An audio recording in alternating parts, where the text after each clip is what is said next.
Hey, welcome back to the eDrum Workshop, I'm Luke. Roland have recently updated the TD-27 module to software version 2, and although it really shouldn't have done, this new update seems to have messed with some of the settings on the custom kits that I sell on my store over at the eDrumworkshop.com. The good news though is that I've just updated my own module and I've been able to locate the few settings that are causing these problems. So in this video I'm going to go through what these issues are and I'm going to show you how you can fix them yourself if you need to. The changes are pretty simple to perform, but depending on how many kits you've bought, it might take a little while to go through each one and adjust them. Now, if the idea of making these changes yourself seems terrifying, don't worry. I will be updating my kit files with these settings changed, and anybody who's purchased them previously will be able to get hold of these updated files. And of course, these will also be the standard versions on the store once they're done. This might take me a little while because there are multiple versions of my kit files that need these changes, so please be patient. I'll put out another video when these files go live with an explanation of how to get hold of the updated files. So there are two features that have been updated on the TD-27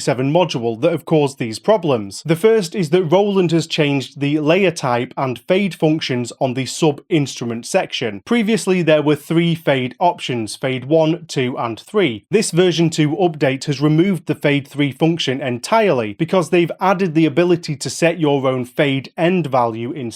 The module has automatically swapped all of these to fade 2, however the fade end value has been set to 40 above the fade point on all of the instruments that I've used layers on. So this has messed up the careful blending of the layers, and it can lead to some strange dynamics and sound quality differences. If you've loaded these kits on version 2 and you don't feel like anything's wrong with how they're playing, you can leave this setting as it is and continue enjoying the kits. In fact, some customers have actually reported the opposite and said that things feel better. It's always going to be a personal feel thing. But if you do feel like something's wrong, here's how to solve this problem. First, I always recommend creating a backup of your module to your SD card before adjusting anything, just in case you make any mistakes. Once you've done that, press the Kit Edit button, select Instrument, and press F4 to go down to the sub-inst layer. Make sure that the snare is highlighted by hitting it, and ensure that the H and R button is turned on. You want this setting to affect both the head and rim zone at the same time. Don't touch any of the other settings, just go down to the Fade End setting. Use the dial to adjust this setting to read 127 plus 32. This is the highest that it goes to, and that's the value that it was set to by default when using the Fade 3 setting in the previous software versions. As a side note here, if you're not using the Roland digital snare with your kit, you could set this to 127 because analog pads can't trigger above that value anyway. So to me, this is the most noticeable drum that this issue is present on, but some kits also have other layered instruments, and if you do want to adjust these two, you can use the same method. For kick drums, toms and cymbals that connect with standard jack connections, set the value to 127 for the same response as before. If you're using the digital ride or the digital hi-hats, you can adjust this up to 127 plus 32. This should fix any dynamic inconsistencies between the two software versions. The second feature that's also affected some of my kits is the transient switch and the fact that these settings now work with user samples. In theory, this shouldn't be causing any problems.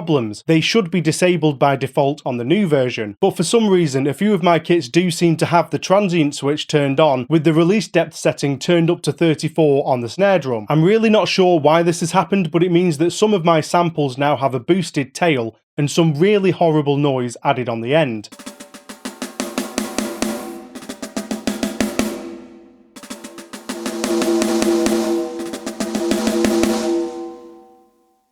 So far, I can confirm that it appears to have affected just the snare drum on these particular kits. The EDW House Kit, Hyperdrive, Peart 2008 and 1982, Harrison A and B, the SP A and B, and Green Days A and B. To fix this issue is very simple. Press Kit Edit, select Instrument, ensure that your snare pad is highlighted by hitting it and that the H and R setting is turned on. Press F4 to go to the sub-inst layer, then press F3 to open the Edit tab. tab. Use the arrow keys to find the transient SW or transient switch setting and turn the dial to turn it off. That's all you need to adjust and it should stop this issue from happening. If you haven't already checked out any of my TD-27 kits, there's a playlist up here with demos of every available kit on my store for the TD-27. Thank you to any customers who have reached out to me about these problems already. It's really helped to point me in the right direction and find these issues quickly. Enjoy the rest of your day and I'll see you in the next video. Cheers!